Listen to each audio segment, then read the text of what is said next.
Prefacio a esta edición. Este prefacio, aunque colocado al principio, como debe ser un prefacio, debe leerse al final del libro. He recibido una gran cantidad de correspondencia relativa a esta pequeña obra y se han publicado muchas reseñas sobre ella, algunas de ellas casi tan largas como el propio libro. Pero casi ningún comentario ha sido adverso. Algunas personas han objetado la frivolidad del tono, pero como el tono no es, en mi opinión, en absoluto frívolo, esta objeción no me ha impresionado, y si no se hubiera hecho un reproche de mayor peso, casi podría haberme convencido de que el volumen era impecable. Sin embargo, se ha hecho una crítica más seria, no en la prensa, sino por parte de varios corresponsales obviamente sinceros, y debo tratarla. La frase contra la que se ha protestado es la siguiente: en la mayoría de los casos, el hombre típico no siente precisamente pasión por su negocio, en el mejor de los casos no le disgusta. Comienza sus funciones comerciales con cierta reticencia, tan tarde como puede, y las termina con alegría tan pronto como puede.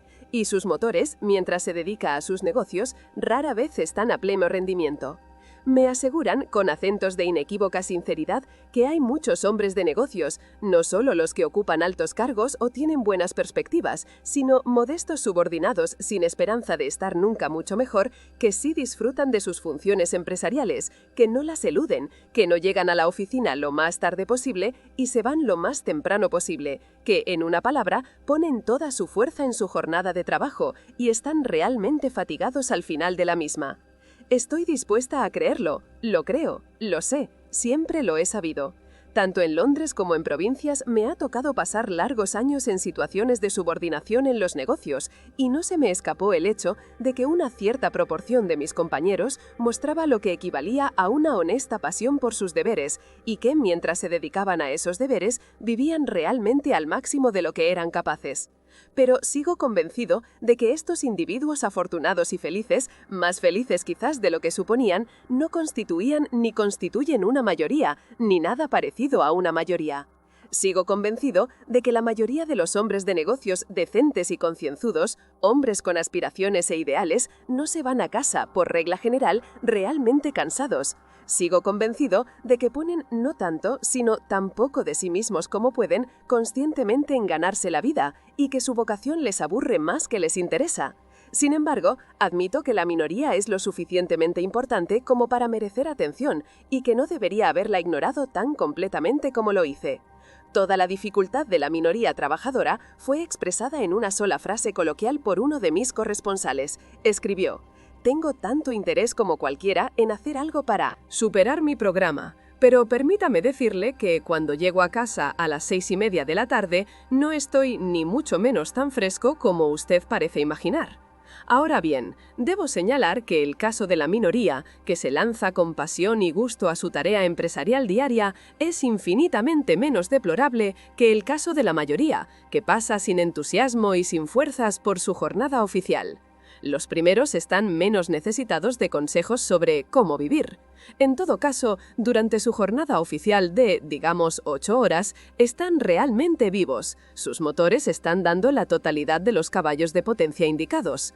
Las otras 8 horas de trabajo de su jornada pueden estar mal organizadas o incluso desperdiciadas, pero es menos desastroso desperdiciar 8 horas al día que 16 horas al día. Es mejor haber vivido un poco que no haber vivido nunca. La verdadera tragedia es la del hombre que no se esfuerza ni en la oficina ni fuera de ella, y a él va dirigido principalmente este libro.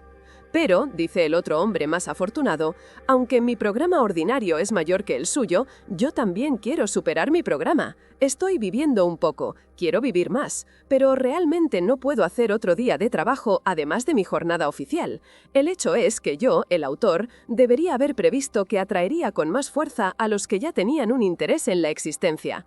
Siempre es el hombre que ha probado la vida el que exige más de ella, y siempre es el hombre que nunca se levanta de la cama el más difícil de despertar. Bien, tú, que eres una minoría, supongamos que la intensidad de tu obtención diaria de dinero no te permitirá llevar a cabo todas las sugerencias de las páginas siguientes. Algunas de las sugerencias pueden aún mantenerse.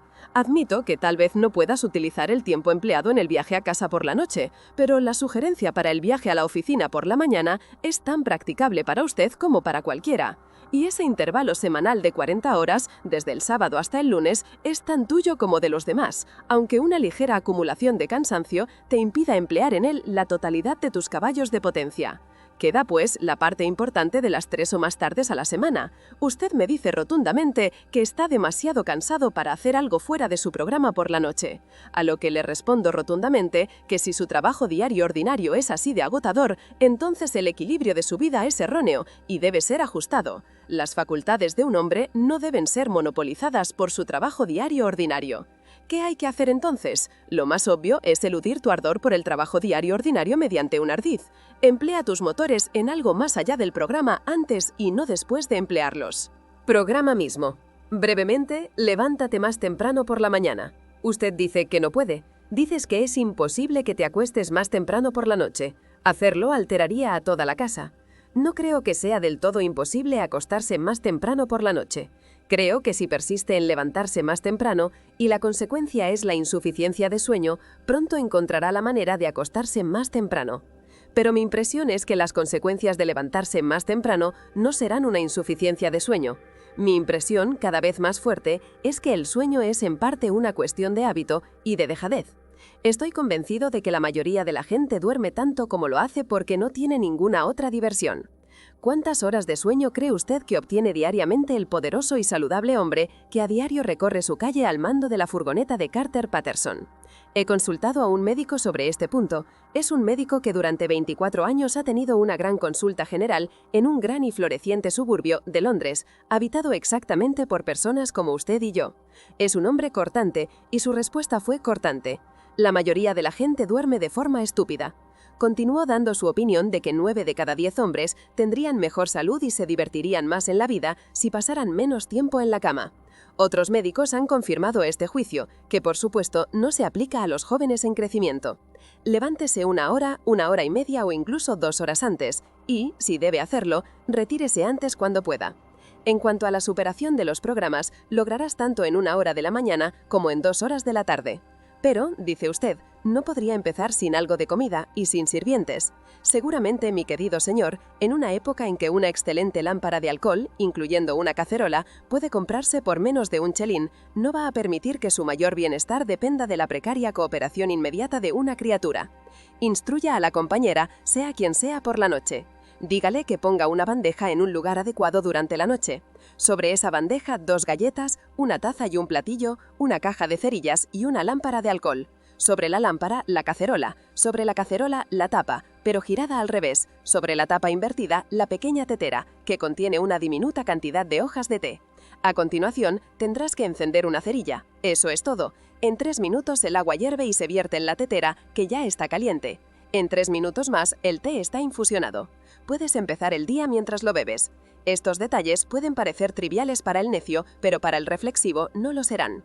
El equilibrio adecuado y sabio de toda la vida puede depender de la viabilidad de una taza de té a 1 hora inusual. A, B, I. El milagro cotidiano. Sí, es uno de esos hombres que no saben manejarse. Buena situación, ingresos regulares, bastante para los lujos y las necesidades, no es realmente extravagante. Y sin embargo, el tipo siempre está en dificultades. De alguna manera no saca nada de su dinero. Un piso excelente, medio vacío. Siempre parece como si hubiera hecho entrar a los agentes de bolsa. Traje nuevo, sombrero viejo. Magnífica corbata, pantalones anchos. Te invita a cenar. Cristal cortado y cordero malo, o café turco y taza rota. No puede entenderlo. La explicación es simplemente que él frustra sus ingresos. Desearía tener la mitad de eso, le enseñaría. Así que la mayoría de nosotros hemos criticado, en un momento u otro, a nuestra manera superior. Casi todos somos cancilleres del erario, es el orgullo del momento. Los periódicos están llenos de artículos que explican cómo vivir con tal o cual suma, y estos artículos provocan una correspondencia cuya violencia demuestra el interés que suscitan. Recientemente, en un órgano diario, se libró una batalla en torno a la cuestión de si una mujer puede vivir bien en el campo con un presupuesto limitado. He visto un ensayo, Cómo vivir con 8 chelines a la semana, pero nunca he visto un ensayo, Cómo vivir con 24 horas al día. Sin embargo, se ha dicho que el tiempo es dinero. Ese proverbio subestima el caso. El tiempo es mucho más que el dinero. Si se tiene tiempo, se puede obtener dinero por lo general. Pero aunque tengas la riqueza de un guardarropa del Hotel Carlton, no puedes comprarte ni un minuto más de tiempo del que tengo yo, o del que tiene el gato junto al fuego. Los filósofos han explicado el espacio, no han explicado el tiempo. Es la materia prima inexplicable de todo. Con él, todo es posible, sin él, nada. El suministro de tiempo es realmente un milagro cotidiano, un asunto realmente asombroso cuando uno lo examina. Te levantas por la mañana y, he aquí que tu cartera está mágicamente llena de 24 horas del tejido no fabricado del universo de tu vida. Es tuyo. Es la más preciosa de las posesiones. Un bien muy singular, que te llega de una manera tan singular como el propio. Para nota, nadie puede quitártelo, no se puede robar. Y nadie recibe más o menos de lo que tú recibes. Hablando de una democracia ideal. En el reino del tiempo no hay aristocracia de la riqueza, ni aristocracia del intelecto. El genio nunca es recompensado ni siquiera con una hora más al día. Y no hay castigo. Desperdicia tu bien infinitamente precioso tanto como quieras, y el suministro nunca te será negado. Ningún poder misterioso dirá: este hombre es un tonto, sino un bribón. No merece el tiempo, será cortado en el contador. Es más seguro que los consuelos, y el pago de la renta no se ve afectado por los domingos. Además, no se puede recurrir al futuro. Imposible endeudarse. Solo puedes malgastar el momento que pasa. No puedes malgastar el día de mañana. Está guardado para ti. No puedes desperdiciar la hora siguiente. Está guardada para ti. Dije que el asunto era un milagro. ¿No lo es? Tienes que vivir con estas 24 horas de tiempo diario. De él tienes que hilar salud, placer, dinero, contenido, respeto y la evolución de tu alma inmortal. Su uso correcto, su uso más eficaz, es una cuestión de la más alta urgencia y de la más emocionante actualidad. Todo depende de ello. Vuestra felicidad, el esquivo premio al que todos os aferráis, amigos míos, depende de ello. Es extraño que los periódicos, tan emprendedores y actualizados como son, no estén llenos de cómo vivir con una determinada renta de tiempo, en lugar de cómo vivir con una determinada renta de dinero. El dinero es mucho más común que el tiempo. Cuando uno reflexiona, percibe que el dinero es lo más común que existe. Encarna la tierra en montones. Si uno no puede ingeniárselas para vivir con una determinada renta de dinero, gana un poco más, o lo roba, o lo anuncia. Uno no se complica necesariamente la vida porque no pueda arreglárselas con 1000 libras al año. Uno refuerza los músculos y hace guimerros y equilibra el presupuesto. Pero si uno no puede arreglárselas para que un ingreso de 24 horas al día cubra exactamente todas las partidas de gasto apropiadas, uno sí se complica la vida definitivamente. El suministro de tiempo, aunque gloriosamente regular, es cruelmente restringido. ¿Quién de nosotros vive con 24 horas al día? Y cuando digo vive, no quiero decir que exista, ni que se enturbie. ¿Quién de nosotros está libre de esa sensación de inquietud de que los grandes departamentos de gasto de su vida diaria no se gestionan como deberían? ¿Quién de nosotros está seguro de que su buen traje no está superado por un sombrero vergonzoso? ¿O que al atender la vajilla ha olvidado la calidad de la comida? ¿Quién de nosotros no se dice a sí mismo, quién no se ha dicho a sí mismo toda su vida, cambiaré eso cuando tenga un poco más de tiempo? Nunca tendremos más tiempo. Tenemos, y siempre hemos tenido, todo el tiempo que hay. Es la constatación de esta profunda y olvidada verdad, que, por cierto, no he descubierto, lo que me ha llevado a realizar un minucioso examen práctico del gasto diario de tiempo. El deseo de superar el programa propio. Pero, ¿puede comentar alguien, con la indiferencia inglesa hacia todo lo que no sea el punto, a qué quiere llegar con sus 24 horas diarias? Yo no tengo ninguna dificultad para vivir con 24 horas al día. Hago todo lo que quiero hacer y todavía encuentro tiempo para ir a los concursos del periódico. Seguramente es un asunto sencillo, sabiendo que uno tiene solo 24 horas al día, contentarse con 24 horas al día. A usted, mi querido señor, le presento mis felicitaciones. Excusas y mis disculpas. Usted es precisamente el hombre que deseaba conocer desde hace unos 40 años. ¿Tendrá usted la bondad de enviarme su nombre y dirección y de indicarme su cargo para decirme cómo lo hace? En lugar de que yo hable con usted, usted debería hablar conmigo. Por favor, preséntese. Que usted existe, estoy convencido, y que aún no lo he encontrado es mi pérdida. Mientras tanto, hasta que usted aparezca, seguiré charlando con mis compañeros de infortunio, ese innumerable grupo de almas que son perseguidas más o menos dolorosamente por la sensación de que los años pasan, y pasan, y pasan, y que todavía no han podido poner sus vidas en orden. Si analizamos ese sentimiento, percibiremos que es, principalmente, de desasosiego, de expectativa, de mirar hacia adelante, de aspiración. Es una fuente de malestar constante, pues se comporta como un esqueleto en la fiesta de todos nuestros disfrutes. Vamos al teatro y nos reímos, pero entre los actos nos levanta un dedo flaco.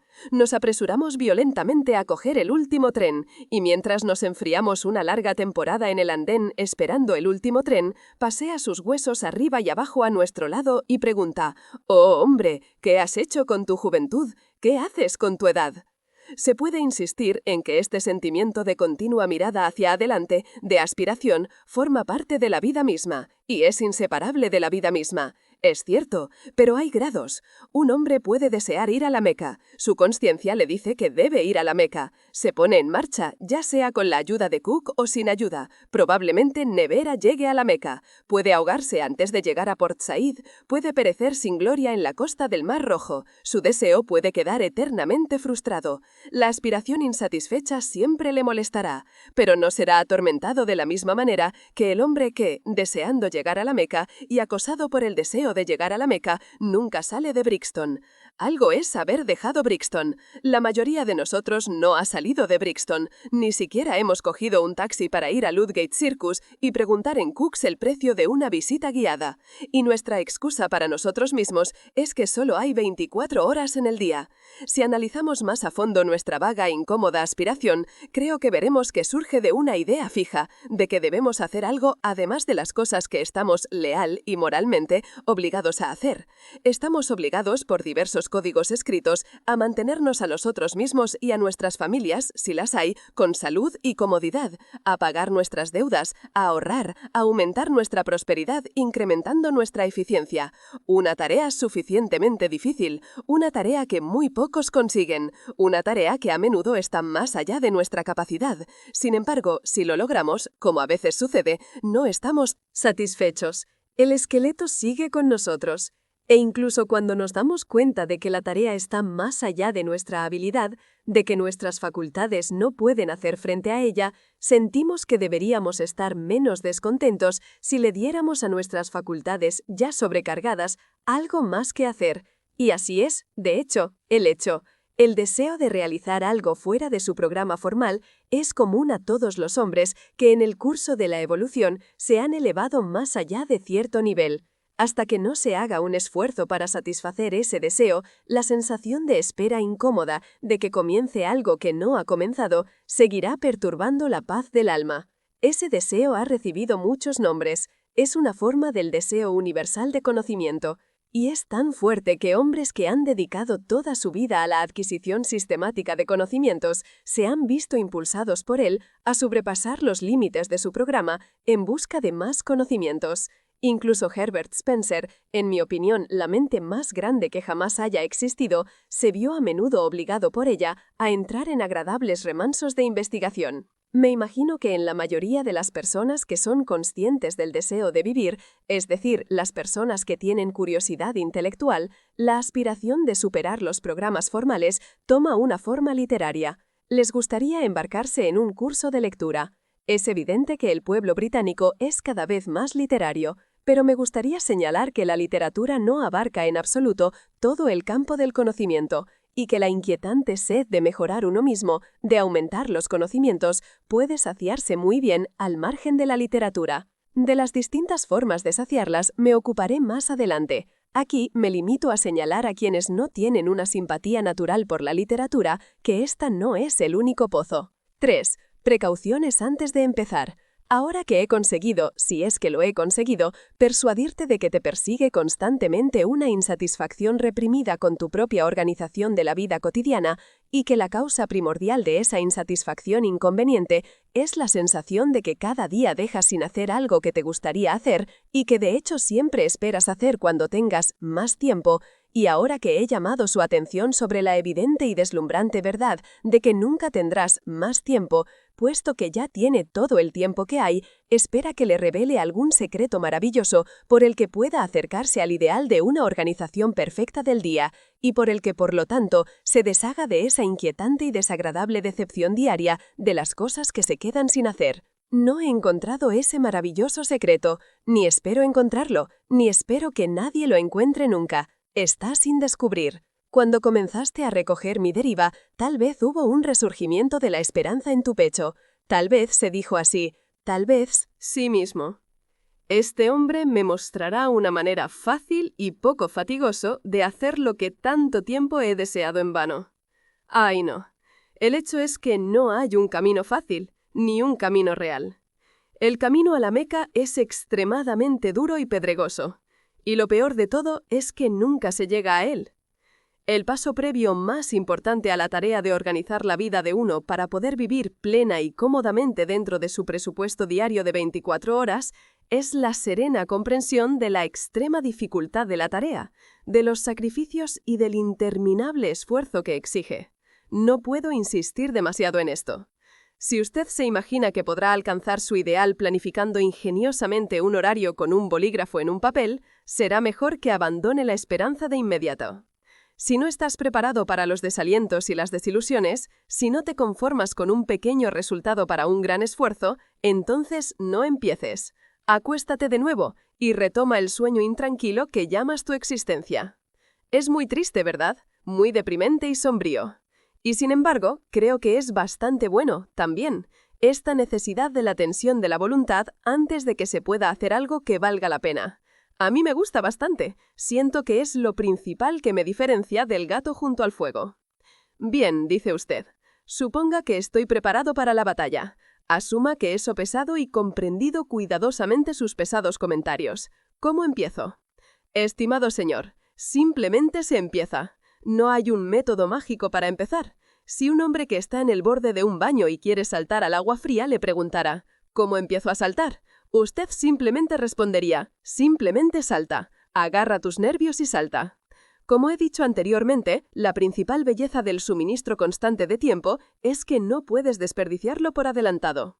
El próximo año, el próximo día, la próxima hora, están listos para ti, tan perfectos, tan intactos, como si nunca hubieras desperdiciado o aplicado mal un solo momento en toda tu carrera. Este hecho es muy gratificante y tranquilizador. Puedes pasar una hoja nueva cada hora si lo deseas. Por lo tanto, no sirve de nada esperar hasta la próxima semana, o incluso hasta mañana. Puedes pensar que el agua estará más caliente la próxima semana. No lo estará. Estará más fría. Pero antes de empezar, permítame murmurar unas palabras de advertencia en su oído privado. Permítanme principalmente advertirles contra su propio ardor. El ardor en el bien hacer es algo engañoso y traicionero. Pide a gritos un empleo, no puedes satisfacerlo al principio, quiere más y más, está ansioso por mover montañas y desviar el curso de los ríos, no se contenta hasta que transpira. Y entonces, con demasiada frecuencia, cuando siente el sudor en su frente, se cansa de repente y se muere, sin siquiera tomarse la molestia de decir, ya he tenido bastante. Cuidado con emprender demasiado al principio, confórmate con poco. Permita que haya accidentes. Permita la naturaleza humana, especialmente la suya. Un fracaso, más o menos, en sí mismo, no tendría importancia si no supusiera una pérdida de autoestima y de confianza en uno mismo. Pero así como nada triunfa como el éxito, nada fracasa como el fracaso. La mayoría de las personas que se arruinan lo hacen por intentar demasiado. Por lo tanto, al emprender la inmensa empresa de vivir plena y cómodamente dentro de los estrechos límites de las 24 horas del día, evitemos a toda costa el riesgo de un fracaso prematuro. No estoy de acuerdo en que, en este negocio en todo caso, un glorioso fracaso sea mejor que un pequeño éxito. Estoy a favor del pequeño éxito. Un fracaso glorioso no conduce a nada. Un éxito insignificante puede conducir a un éxito que no es insignificante. Así que empecemos a examinar el presupuesto del tiempo del día. Dices que tu día ya está lleno a rebosar. ¿Cómo? ¿Cuánto gastas realmente en ganarse la vida? ¿7 horas, en promedio? ¿Y en el sueño real, 7? Añadiré 2 horas y seré generoso.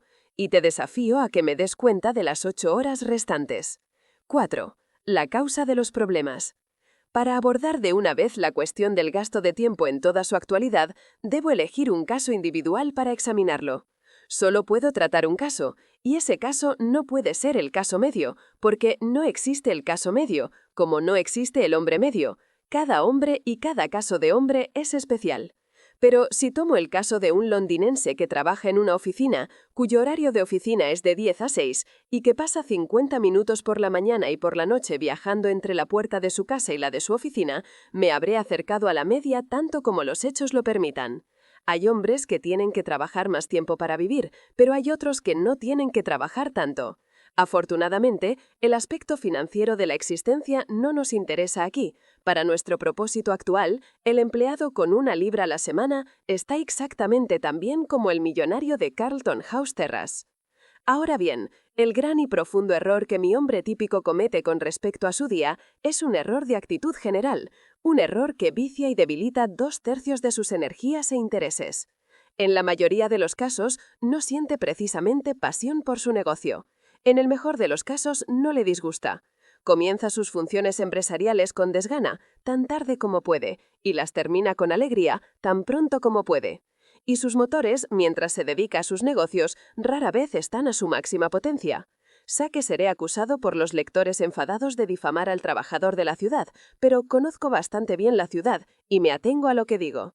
Sin embargo, a pesar de todo, esto persiste en considerar esas horas que van de las 10 a las 6 como el día, para el cual las 10 horas que lo preceden y las 6 que lo siguen no son más que un prólogo y un epílogo. Tal actitud, por inconsciente que sea, mata por supuesto su interés por las 16 horas impares, con el resultado de que, aunque no las desperdicie, no las cuenta, las considera simplemente como un margen. Esta actitud general es totalmente ilógica y malsana, ya que da formalmente el protagonismo a un trozo de tiempo y a un montón de actividades que la única idea del hombre es pasar y haber terminado. Si un hombre supedita 2/3 de su existencia a 1/3, por el que ciertamente no tiene un entusiasmo absolutamente febril, ¿cómo puede esperar vivir plena y completamente? No puede.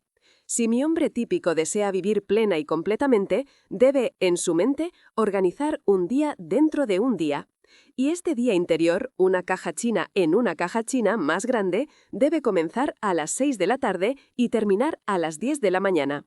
Es un día de 16 horas, y durante todas estas 16 horas no tiene nada que hacer sino cultivar su cuerpo y su alma y a sus semejantes. Durante esas 16 horas es libre. No es un asalariado, no está preocupado por las preocupaciones monetarias. Es tan bueno como un hombre con un ingreso privado. Esta debe ser su actitud, y su actitud es lo más importante. Su éxito en la vida, mucho más importante que la cantidad de bienes sobre los que sus albaceas tendrán que pagar el impuesto de sucesiones, depende de ella. ¿Qué? ¿Dice usted que la energía completa dada a esas 16 horas disminuirá el valor de las 8 del negocio? No es así. Por el contrario, seguramente aumentará el valor de las 8 horas de trabajo. Una de las principales cosas que tiene que aprender mi hombre típico es que las facultades mentales son capaces de una actividad dura y continua. No se cansan como un brazo o una pierna. Todo lo que quieren es el cambio, no el descanso, excepto en el sueño. Examinaré ahora el método actual del hombre típico para emplear las 16 horas que son enteramente suyas, comenzando por su levantamiento. Me limitaré a indicar las cosas que hace y que creo que no debería hacer, posponiendo mis sugerencias para lanzar las horas que habré despejado, como un colono despeja espacios en un bosque. En honor a él debo decir que pierde muy poco tiempo antes de salir de casa por la mañana. En demasiadas casas se levanta a las 9, desayuna entre las 9 y las 9:30 y luego sale corriendo. Pero en cuanto golpea la puerta de entrada, sus facultades mentales, que son incansables, se vuelven ociosas. Se dirige a la estación en un estado de coma mental. Al llegar allí, normalmente tiene que esperar al tren. En cientos de estaciones de cercanías se ve cada mañana a hombres que suben y bajan tranquilamente los andenes, mientras las compañías ferroviarias les roban sin rubor el tiempo, que es más que el dinero. Cientos de miles de horas se pierden así cada día, simplemente porque el hombre típico piensa tan poco en el tiempo que nunca se le ha ocurrido tomar precauciones bastante fáciles contra el riesgo de su pérdida. Tiene una moneda sólida de tiempo para gastar cada día, llámese soberano. Debe obtener cambio por ella, y al obtenerlo se contenta con perder mucho. Suponiendo que al venderle un billete la compañía le dijera: «Le cambiaremos un soberano, pero le cobraremos 3 medios peniques por hacerlo», ¿qué exclamaría mi hombre típico? Sin embargo, eso es el equivalente a lo que hace la compañía cuando le roba 5 minutos 2 veces al día. Usted dice que estoy tratando con minucias. Lo hago, y más adelante me justificaré. Ahora, ¿tiene la amabilidad de comprar su periódico y subir al tren? V. El tenis y el alma inmortal. Subes al tren de la mañana con tu periódico y te entregas tranquila y majestuosamente a tu periódico. No tiene prisa, sabes que tienes al menos media hora de seguridad por delante. Mientras tu mirada se detiene ociosamente en los anuncios de barcos y de canciones que aparecen en las páginas exteriores, tu aire es el aire de un hombre ocioso, rico en tiempo, de un hombre de algún planeta donde hay 124 horas al día en lugar de 24. Soy un lector apasionado de periódicos. Leo regularmente 5 diarios ingleses y 2 franceses, y solo los agentes de noticias saben cuántos semanarios. Me veo obligado a mencionar este hecho personal para que no se me acuse de prejuicio contra los periódicos cuando digo que me opongo a la lectura de periódicos en el tren de la mañana. Los periódicos se producen con rapidez, para ser leídos con rapidez. En mi programa diario no hay lugar para los periódicos. Los leo como puedo en momentos puntuales, pero los leo. La idea de dedicarles 30 o 40 minutos consecutivos de maravillosa soledad, pues en ningún lugar puede uno sumergirse más perfectamente en sí mismo que en un compartimento lleno de varones silenciosos, retraídos y fumadores, me resulta repugnante. No puedo permitir que desperdicies perlas de tiempo de valor incalculable, con semejante derroche oriental. Usted no es el Shah del tiempo. Permítame recordarle respetuosamente que usted no tiene más tiempo que yo. Nada de leer el periódico en los trenes. Ya he dejado pasar unos 3/4 de hora para usarlos. Ahora llega a su oficina, y te abandono allí hasta las 6. Soy consciente de que tienes nominalmente 1 hora, a menudo en realidad 1 hora y media, en medio de la jornada, de la que menos de la mitad se dedica a comer. Pero le dejaré todo eso para que lo emplee como quiera. Pueden leer sus periódicos entonces. Encuentro de nuevo con usted cuando sale de su despacho. Está pálido y cansado. En todo caso, su esposa dice que está pálido, y usted le da a entender que está cansado. Durante el viaje de vuelta a casa ha ido acumulando poco a poco esa sensación de cansancio. La sensación de cansancio se cierne sobre los poderosos suburbios de Londres como una nube virtuosa y melancólica, especialmente en invierno. No comes inmediatamente al llegar a casa, pero al cabo de 1 hora más o menos te sientes como si pudieras sentarte y tomar un poco de alimento, y lo haces. Luego fumas, en serio, ves a los amigos, haces macetas, juegas a las cartas, coqueteas con un libro, notas que la vejez se arrastra, das un paseo, acaricias el piano. Por Dios, las 11:15. Luego dedicas unos 40 minutos a pensar en irte a la cama, y es posible que conozcas un whisky realmente bueno. Por fin te acuestas, agotado por el trabajo del día. Han pasado 6 horas, probablemente más, desde que saliste de la oficina. Han pasado como un sueño, han pasado como por arte de magia, han pasado inexplicablemente. Este es un buen ejemplo. Pero usted dice: «Está muy bien que hables. Un hombre está cansado. Un hombre debe ver a sus amigos. No puede estar siempre en la recta final». Así es. Pero cuando te organizas para ir al teatro, especialmente con una mujer bonita, ¿qué pasa? Te apresuras a ir a las afueras, no escatimas esfuerzos para ponerte glorioso con un buen atuendo, te apresuras a volver a la ciudad en otro tren, te mantienes en la recta final durante 4 horas, si no 5, la llevas a casa, te llevas a ti mismo a casa. No pasas 3/4 de hora pensando en irte a la cama, te vas. Los amigos y el cansancio se han olvidado igualmente, y la noche ha parecido tan exquisitamente larga, o quizás demasiado corta. ¿Y recuerdas aquella vez que te convencieron para cantar en el coro de la Sociedad Operística de Aficionados y te esclavizaste 2 horas cada 2 noches durante 3 meses? Pueden negar que cuando tienen algo definido que esperar al atardecer, algo que va a emplear toda su energía, el pensamiento de ese algo da un brillo y una vitalidad más intensa a todo el día. Lo que sugiero es que a las 6 de la tarde mires a los hechos a la cara y admitas que no estás cansado, porque no lo estás, lo sabes, y que organices tu velada de manera que no se vea interrumpida por una comida. De este modo, dispondrás de un espacio libre de al menos 3 horas. No sugiero que emplees 3 horas cada noche de tu vida en gastar tu energía mental, pero sí sugiero que para empezar, emplees 1 hora y media cada 2 noches en algún cultivo importante y consecutivo de la mente. Todavía le quedarán 3 tardes para los amigos, el bridge, el tenis, las escenas domésticas, las lecturas extrañas, las pipas, la jardinería, los cacharros y los concursos de premios. Seguirás teniendo la tremenda riqueza de 45 horas entre las 2 de la tarde del sábado y las 10 de la mañana del lunes. Si perseveras, pronto querrás pasar 4 tardes y tal vez 5 en algún esfuerzo sostenido por estar genuinamente vivo. Y dejarás ese hábito de murmurar para ti mismo a las 11:30 de la noche. Es hora de pensar en ir a la cama. El hombre que empieza a acostarse 40 minutos antes de abrir la puerta de su habitación se aburre, es decir, no está viviendo. Pero recuerda, al principio, que esos 90 minutos nocturnos 3 veces por semana deben ser los más importantes de los 10.080. Deben ser sagrados, tan sagrados como un ensayo dramático o un partido de tenis. En lugar de decir, siento no poder verte, amigo, pero tengo que ir corriendo al club de tenis, debes decir, pero tengo que trabajar. Esto, lo admito, es intensamente difícil de decir. El tenis es mucho más urgente que el alma inmortal. 6. Recordar la naturaleza humana. He mencionado incidentalmente la vasta extensión de 44 horas entre la salida del negocio a las 2 de la tarde del sábado y la vuelta al negocio a las 10 de la mañana del lunes. Y aquí debo tocar el punto de si la semana debe consistir en 6 días o en 7. Durante muchos años, de hecho, hasta que me acerqué a los 40, mi propia semana constaba de 7 días. La gente mayor y más sabia me informaba constantemente de que en 6 días se podía hacer más trabajo, más vida genuina que en 7.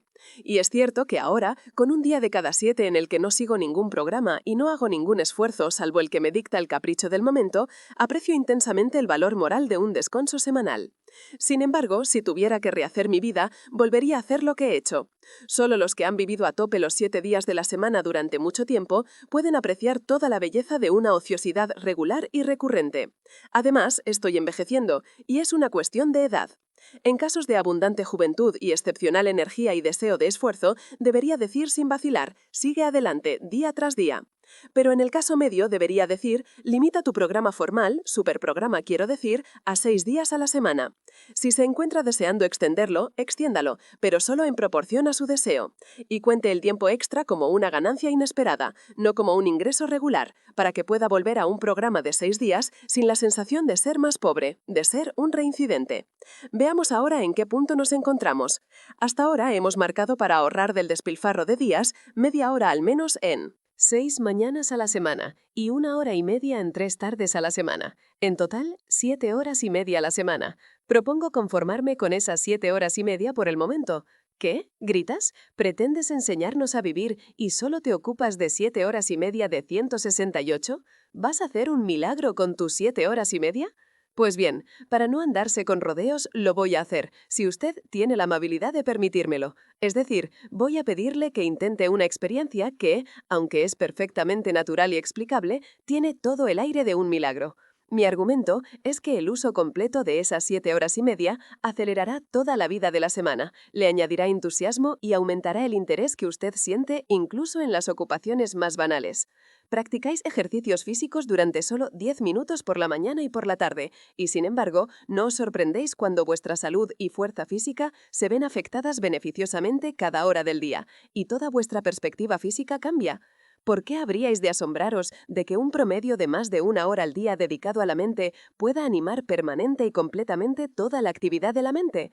Seguramente se podría dedicar más tiempo al cultivo de uno mismo, y en la medida en que el tiempo fuera más largo, los resultados serían mayores. Pero prefiero comenzar con lo que parece un esfuerzo insignificante.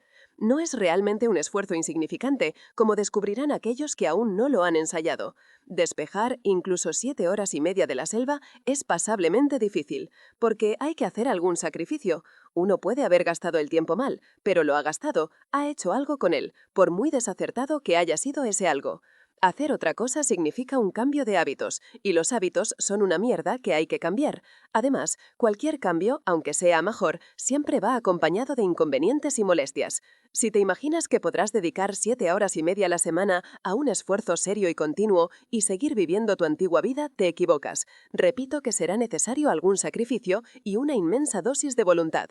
Y es porque conozco la dificultad, es porque conozco el efecto casi desastroso del fracaso en tal empresa, que aconsejo seriamente un comienzo muy humilde. Debes salvaguardar tu autoestima. El respeto a sí mismo está en la raíz de todo propósito, y un fracaso en una empresa deliberadamente planeada causa una herida desesperada en el respeto a sí mismo. Por eso repito y reitero, empieza tranquilamente, sin ostentación. Cuando hayas dedicado concienzudamente 7 horas y media a la semana al cultivo de tu vitalidad durante 3 meses, entonces podrás empezar a cantar más fuerte y a decirte a ti mismo las cosas maravillosas que eres capaz de hacer. Antes de pasar al método de utilización de las horas indicadas, tengo que hacer una última sugerencia. Se trata de que, en lo que se refiere a las noches, se permita mucho más que 1 hora y media para hacer el trabajo de 1 hora y media. Recuerden la posibilidad de accidentes, recuerden la naturaleza humana y dense un margen de tiempo generoso para su tarea de 90 minutos. 7. Control de la mente. La gente dice, uno no puede evitar sus pensamientos, pero uno puede. El control de la máquina de pensar es perfectamente posible. Y puesto que nada nos sucede fuera de nuestro propio cerebro, puesto que nada nos hace daño ni nos da placer sino dentro del cerebro, la importancia suprema de poder controlar lo que sucede en ese misterioso cerebro es patente. Esta idea es uno de los tópicos más antiguos, pero es un tópico cuya profunda verdad y urgencia la mayoría de la gente vive y muere sin darse cuenta. Las personas se quejan de la falta de poder de concentración, sin saber que pueden adquirir ese poder si así lo deciden. Y sin el poder de concentrarse, es decir, sin el poder de dictar al cerebro su tarea y asegurar su obediencia, la vida verdadera es imposible. El control mental es el primer elemento de una existencia plena. Por lo tanto, me parece que el primer asunto del día debería ser poner la mente a prueba. Cuidas tu cuerpo, por dentro y por fuera. Corres un grave peligro al arrancarte los pelos de la piel. Empleas a todo un ejército de individuos, desde el lechero hasta el matador de cerdos, para permitirte sobornar a tu estómago para que se comporte decentemente. ¿Por qué no dedicar un poco de atención a la maquinaria mucho más delicada de la mente, especialmente porque no necesitarás ninguna ayuda externa? Es para esta parte del arte y el oficio de vivir que he reservado el tiempo desde el momento de salir de tu puerta hasta el momento de llegar a tu oficina. ¿Qué? ¿Debo cultivar mi mente en la calle, en el andén, en el tren y en la calle atestada de nuevo? Precisamente, nada más sencillo. No se necesitan herramientas, ni siquiera un libro. Sin embargo, el asunto no es fácil. Cuando salga de su casa, concentre su mente en un tema, no importa cuál, para empezar. No habrás recorrido ni 10 metros antes de que tu mente se haya escapado bajo tus propios ojos y esté divirtiéndose con otro tema. Tráelo de vuelta por el cuello. Antes de llegar a la estación, la habrás devuelto unas 40 veces. No desesperes, continúe, siga así, tendrás éxito. No puedes fracasar si perseveras. Es ocioso pretender que su mente es incapaz de concentrarse. ¿No recuerdas aquella mañana en que recibiste una carta inquietante que exigía una respuesta muy cuidadosa? ¿Cómo mantuviste tu mente constantemente en el tema de la respuesta, sin un segundo de interrupción, hasta que llegaste a tu oficina? Entonces te sentaste instantáneamente y escribiste la respuesta. Ese fue un caso en el que las circunstancias te despertaron a tal grado de vitalidad que fuiste capaz de dominar tu mente como un tirano. Usted no quiso hacer ninguna tontería.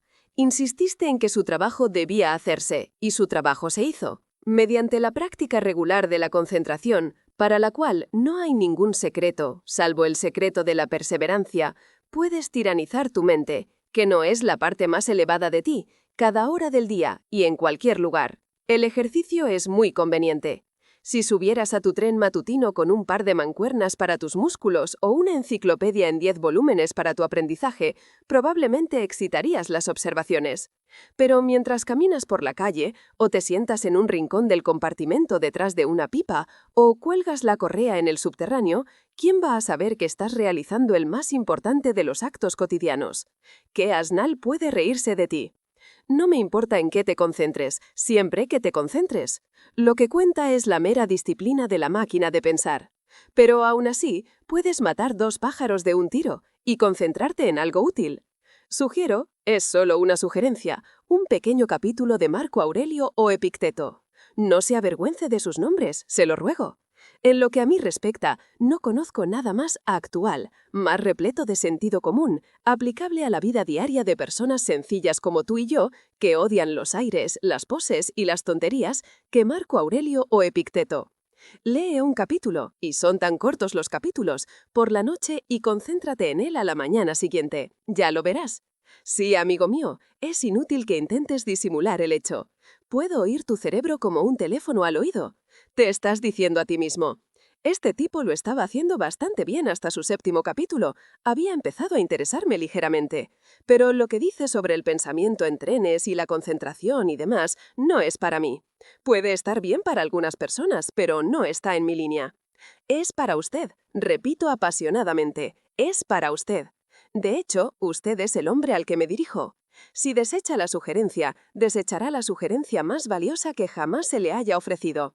No es mi sugerencia, es la sugerencia de los hombres más sensatos, prácticos y duros que han pisado la tierra. Solo te la doy de segunda mano, pruébala. Tened la mente en la mano y vea cómo el proceso cura la mitad de los males de la vida, especialmente la preocupación, esa miserable, evitable y vergonzosa enfermedad, la preocupación. 8. El estado de ánimo reflexivo. El ejercicio de concentración de la mente, al que debería dedicarse al menos media hora al día, es un mero preliminar, como las escalas en el piano. Una vez adquirido el poder sobre ese miembro tan rebelde del complejo organismo de uno, hay que someterlo naturalmente al yugo. Es inútil poseer una mente obediente a menos que uno se beneficie en el mayor grado posible de su obediencia. Se indica un curso de estudio primario prolongado. Ahora bien, en cuanto a cuál debe ser este curso de estudio, no puede haber ninguna duda, nunca la ha habido. Todas las personas sensatas de todas las épocas están de acuerdo en ello. Y no se trata de literatura, ni de ningún otro arte, ni de historia, ni de ninguna ciencia. Es el estudio de uno mismo. Hombre, conócete a ti mismo. Estas palabras están tan trilladas que, en verdad, me ruboriza escribirlas. Sin embargo, deben ser escritas, porque necesitan ser escritas. Me retracto del rubor, avergonzado por ello. Hombre, conócete a ti mismo. Lo digo en voz alta. La frase es una de esas frases con las que todo el mundo está familiarizado, de las que todo el mundo reconoce su valor y que solo los más sagaces ponen en práctica. No sé por qué. Estoy totalmente convencido de que lo que más falta en la vida del hombre medio bien intencionado de hoy en día es el ánimo reflexivo. No reflexionamos. Quiero decir que no reflexionamos sobre cosas verdaderamente importantes, sobre el problema de nuestra felicidad, sobre la dirección principal en la que vamos, sobre lo que la vida nos da, sobre la parte que la razón tiene, o no tiene, en la determinación de nuestras acciones. Y sin embargo, usted está en busca de la felicidad, ¿no es así? ¿La has descubierto? Lo más probable es que no. Lo más probable es que ya hayas llegado a creer que la felicidad es inalcanzable. Pero los hombres la han alcanzado, y la han alcanzado al darse cuenta de que la felicidad no surge de la obtención de placeres físicos o mentales, sino del desarrollo de la razón y del ajuste de la conducta a los principios. Supongo que no tendrás la audacia de negar esto. Y si lo admite, y aún así no dedica ninguna parte de su día a la consideración deliberada de su razón, sus principios y su conducta, admite también que mientras se esfuerza por conseguir una cosa determinada, deja regularmente sin hacer el único acto que es necesario para conseguirla. Ahora, ¿me sonrojaré yo o lo harás tú? No temáis que pretenda imponer ciertos principios a vuestra atención. No me importa, en este lugar, cuáles son sus principios. Tus principios pueden inducirte a creer en la rectitud del robo, no me importa.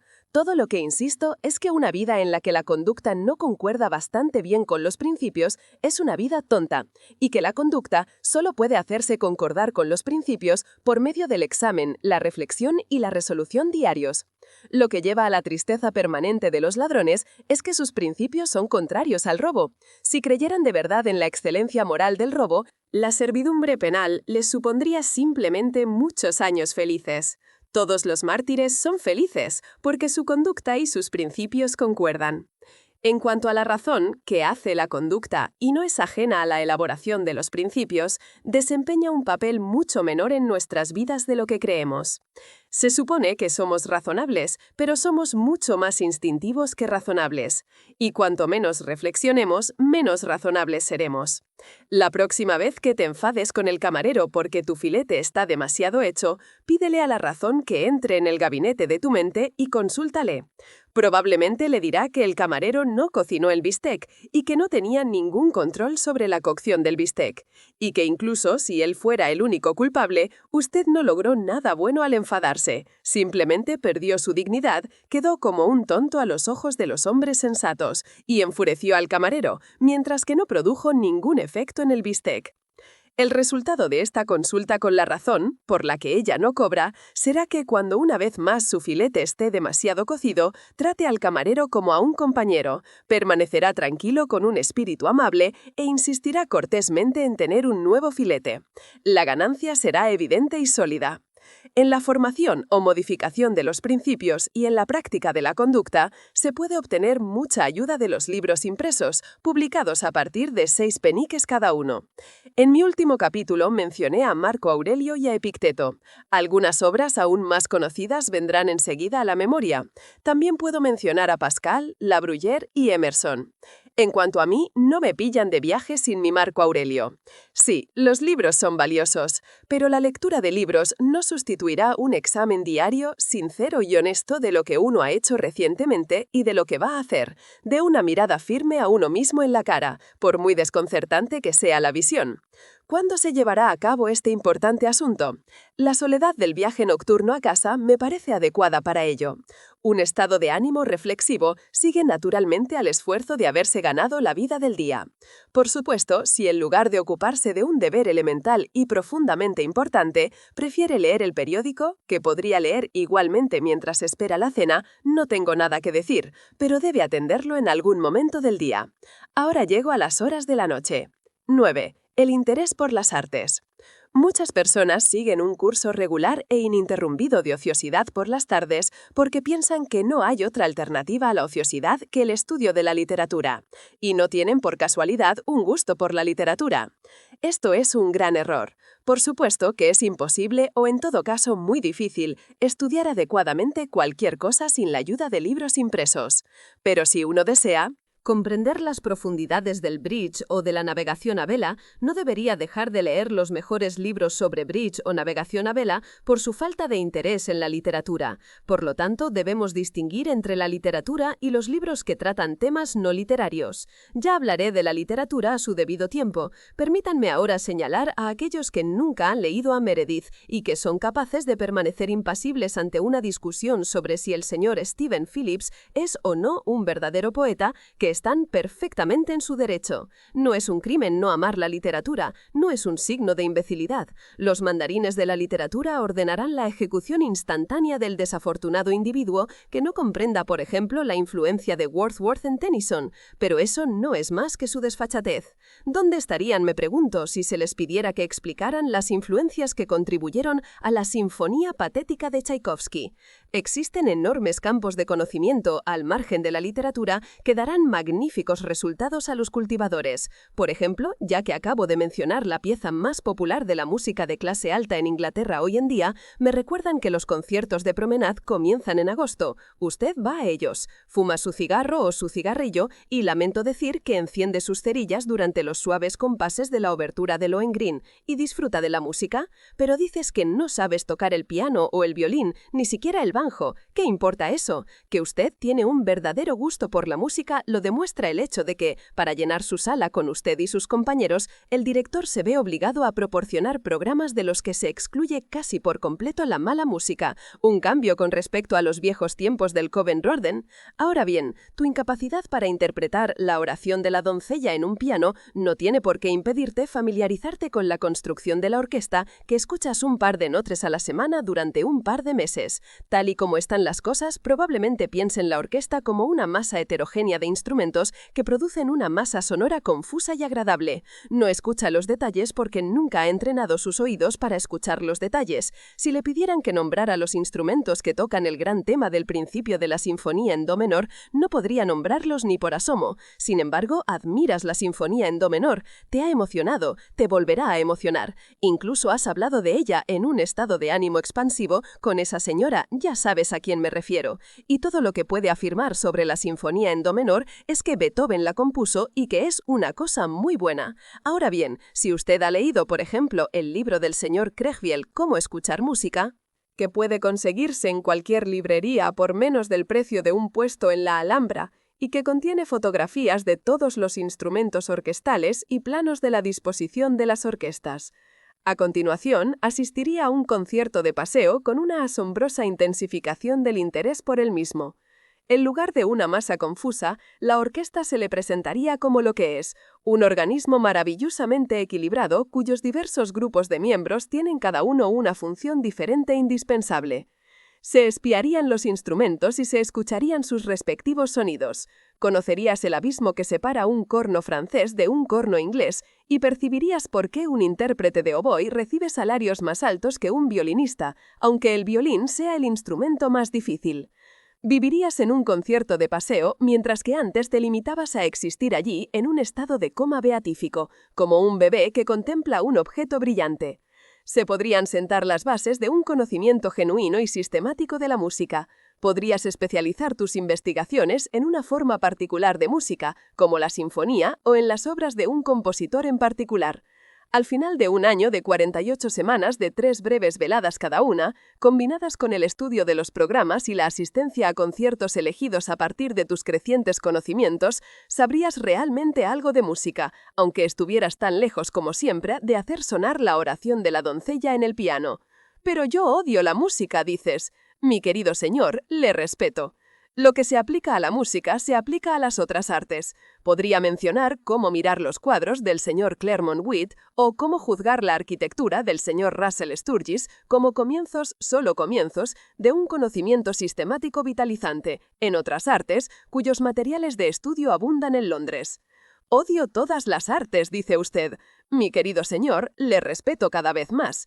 Trataré su caso a continuación, antes de pasar a la literatura. X. Nada en la vida es monótono. El arte es algo grande, pero no es lo más grande. La más importante de todas las percepciones es la percepción continua de la causa y el efecto, es decir, la percepción del desarrollo continuo del universo, es decir, la percepción del curso de la evolución. Cuando uno se ha metido en la cabeza la verdad principal de que nada ocurre sin una causa, uno se vuelve no solo de mente grande, sino de corazón grande. Es duro que a uno le roben el reloj, pero uno reflexiona que el ladrón del reloj se convirtió en un ladrón por causas de la herencia y el ambiente que son tan interesantes como científicamente comprensibles. Y uno compra otro reloj, si no con alegría, en todo caso con una filosofía que hace imposible la amargura. Se pierde, en el estudio de la causa y el efecto, ese aire absurdo que tiene tanta gente de estar siempre escandalizada y dolida por todo. Lo curioso de la vida. Tales personas viven en medio de la naturaleza humana, como si ésta fuera un país extranjero lleno de horribles costumbres extranjeras. Pero, habiendo llegado a la madurez, uno debería avergonzarse de ser un extraño en una tierra extraña. El estudio de la causa y el efecto, a la vez que disminuye el dolor de la vida, añade pintoresquismo a la misma. El hombre, para el que la evolución no es más que un nombre, ve el mar como un espectáculo grandioso y monótono que puede presenciar en agosto por 3 chelines de ida y vuelta en tercera clase.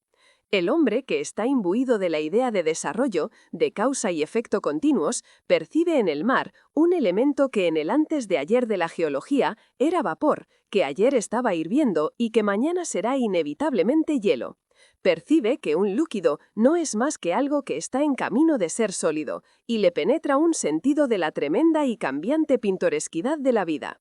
Nada proporcionará una satisfacción más duradera que la apreciación constantemente cultivada de esto. Es el fin de toda ciencia. La causa y el efecto se encuentran en todas partes. Los alquileres subieron en Shepherd's Bush. Fue doloroso y chocante que los alquileres subieran en Shepherd's Bush. Pero, hasta cierto punto, todos somos estudiantes científicos de causa y efecto, y no había un empleado que almorzara en un restaurante Lyons que no sumara científicamente 2 y 2 y viera en el Otora Twopenny Tube la causa de una excesiva demanda de wigwams en Shepherd's Bush, y en la excesiva demanda de wigwams la causa del aumento del precio de los wigwams. Simple, dices con desdén. Todo el complejo movimiento del universo es tan simple como eso cuando puedes sumar 2 y 2. Y mi querido señor, tal vez usted es un empleado de una agencia inmobiliaria y odia las artes y quiere fomentar su alma inmortal y no puede interesarse en su negocio porque es muy monótono. Nada es aburrido. El tremendo y cambiante pintoresquismo de la vida se muestra maravillosamente en la oficina de un agente inmobiliario. ¿Qué? Hubo un bloqueo de tráfico en Oxford Street. Para evitar el bloqueo, la gente empezó a viajar por debajo de los sótanos y desagües, y el resultado fue un aumento de los alquileres en Shepherd's Bush. Y tú dices que eso no es pintoresco. Supongamos que usted estudiara con este espíritu la cuestión inmobiliaria en Londres durante 1 hora y media cada 2 tardes. ¿No le daría un nuevo impulso a su negocio y transformaría toda su vida? Usted llegaría a problemas más difíciles, y podría decirnos por qué, como resultado natural de la causa y el efecto, la calle recta más larga de Londres tiene una longitud de 1,5 metros, mientras que la calle absolutamente recta de París se extiende por kilómetros. Creo que admitirás que en un empleado de una agencia inmobiliaria, la causa y el efecto se encuentran en todas partes, y la larga y perfecta discriminación de esto tiene mucho más que ver con las finanzas. Agencia inmobiliaria, no he elegido un ejemplo que favorezca especialmente mis teorías. ¿Es usted empleado de banca y no ha leído ese romance sin aliento, disfrazado de estudio científico, Lombard Street de Walter Bagehot? Ah, mi querido señor, si usted hubiera comenzado con eso y lo hubiera seguido durante 90 minutos cada 2 noches, cuán cautivante sería para usted su negocio y cuánto más claramente entendería la naturaleza humana. Usted está encerrado en la ciudad, pero le encantan las excursiones al campo y la observación de la vida silvestre. Sin duda, una diversión que enriquece el corazón. ¿Por qué no sale de la puerta de su casa, en zapatillas, hasta la lámpara de gas más cercana de una noche con una red para mariposas, y observa la vida silvestre de polillas comunes y raras que late en ella, y coordina los conocimientos así obtenidos y construye una superestructura sobre ellos, y por fin llega a saber algo sobre algo? No es necesario dedicarse a las artes ni a la literatura para vivir plenamente. Todo el campo del hábito y de la escena cotidiana está esperando para satisfacer esa curiosidad que significa la vida y cuya satisfacción significa un corazón comprensivo. Prometí tratar tu caso, oh hombre que odia el arte y la literatura, y lo he tratado.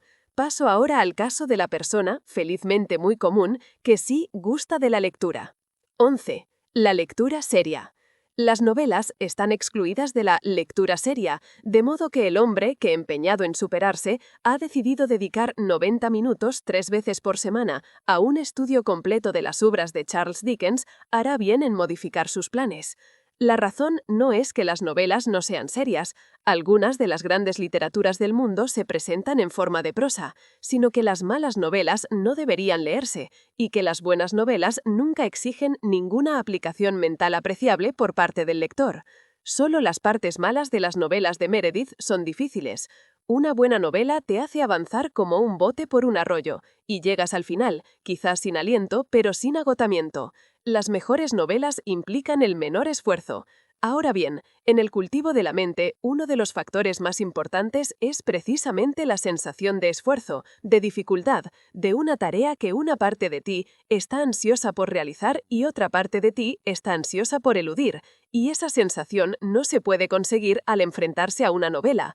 No se ponen los dientes para leer Ana Karenina. Por lo tanto, aunque debes leer novelas, no debes leerlas en esos 90 minutos. La poesía imaginativa produce una tensión mental mucho mayor que las novelas, produce probablemente la tensión más severa de cualquier forma de literatura. Es la forma más elevada de literatura, produce la forma más elevada de placer y enseña la forma más elevada de sabiduría. En una palabra, no hay nada que se le pueda comparar. Digo, esto con la triste conciencia de que la mayoría de la gente no lee poesía.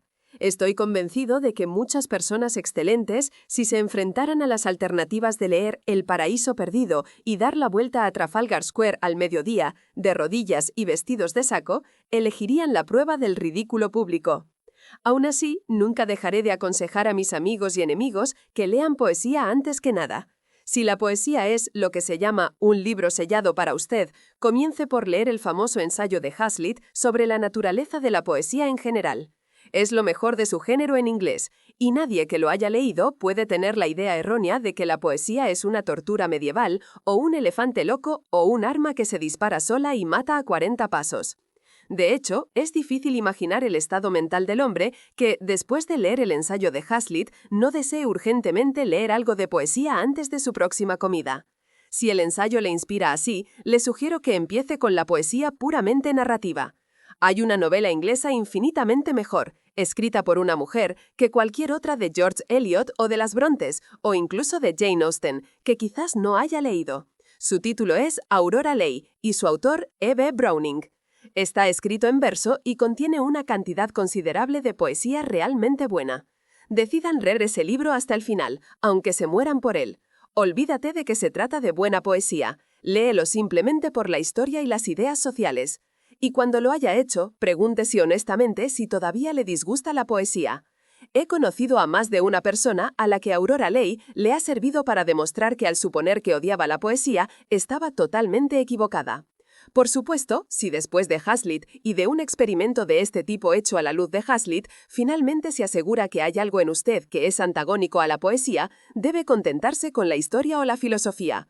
Lo lamentaré, pero no inconsolablemente. La decadencia y la caída no debe mencionarse en el mismo día que El paraíso perdido, pero es una cosa enormemente bonita.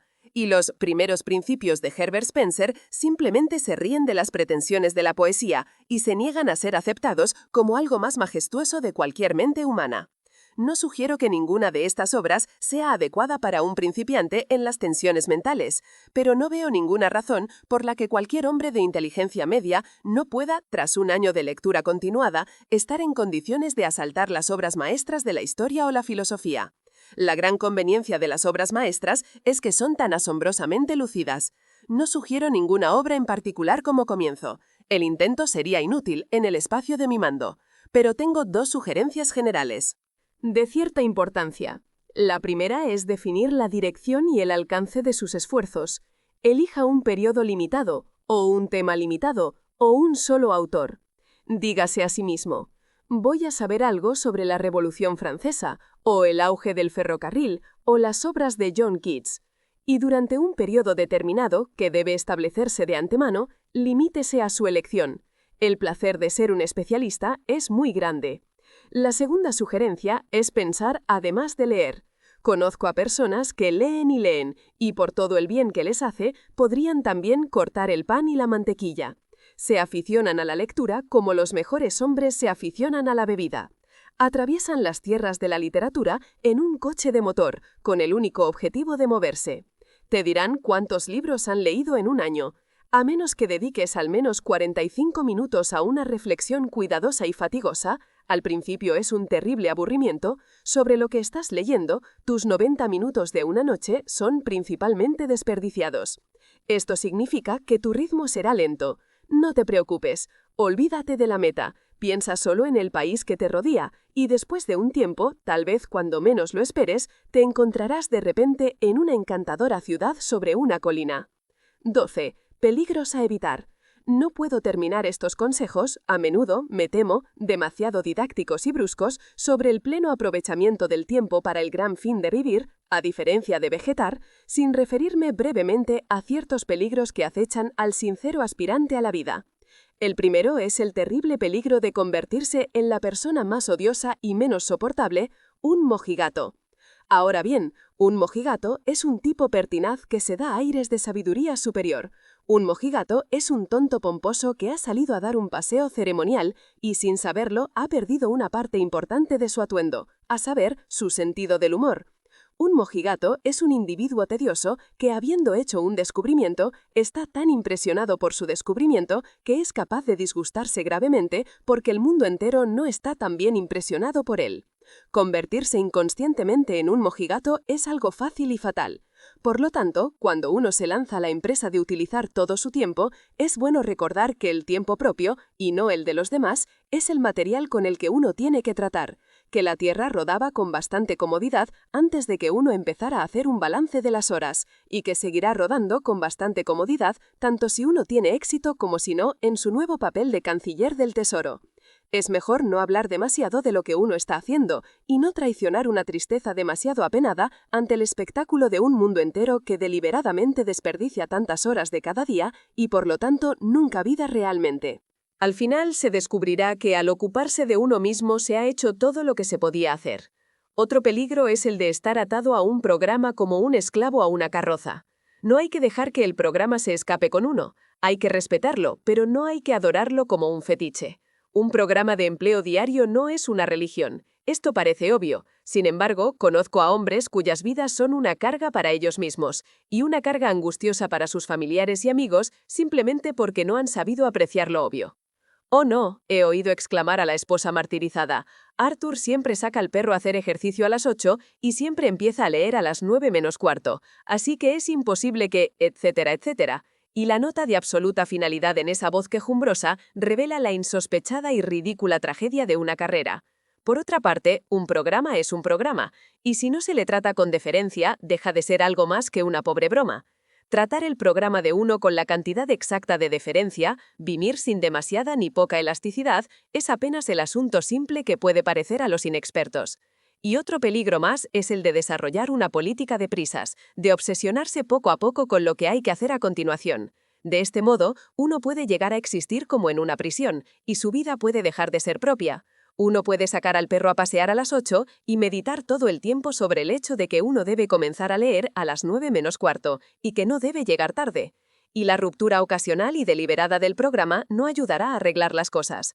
El mal surge no de persistir sin elasticidad en lo que uno ha intentado, sino de intentar originalmente demasiado, de llenar el programa hasta que se agota. El único remedio es reconstituir el programa e intentar menos. Pero el apetito por el conocimiento crece por lo que se alimenta, y hay hombres que llegan a gustar de una constante prisa sin aliento del esfuerzo. De ellos puede decirse que una prisa constante y sin aliento es mejor que un sueño eterno. En cualquier caso, si el programa muestra una tendencia a ser agobiante y sin embargo se desea no modificarlo, un excelente paliativo es pasar con exagerada deliberación de una parte a otra del mismo. Por ejemplo, pasar 5 minutos en perfecta quietud mental entre el encadenamiento del San Bernardo y la apertura del libro. En otras palabras, perder 5 minutos con la entera conciencia de estarlos perdiendo. El último y principal peligro que quiero señalar es uno al que ya me he referido, el riesgo de un fracaso al comienzo de la empresa. Debo insistir en ello. Un fracaso al comienzo puede fácilmente matar el impulso recién nacido hacia una vitalidad completa, y por lo tanto, se deben observar todas las precauciones para evitarlo. El impulso no debe ser sobrecargado. Que el ritmo de la primera vuelta sea incluso absurdamente lento, pero que sea lo más regular posible. Y, una vez decidido a realizar una determinada tarea, lograrla a toda costa de tedio y disgusto. La ganancia de confianza en sí mismo por haber realizado una labor fastidiosa es inmensa. Por último, a la hora de elegir las primeras ocupaciones de esas horas nocturnas, no te guíes más que por tu gusto e inclinación natural. Está muy bien ser una enciclopedia andante de filosofía, pero si no te gusta la filosofía y te gusta la historia natural de los gritos de la calle, mejor deja la filosofía y dedícate a los gritos de la calle.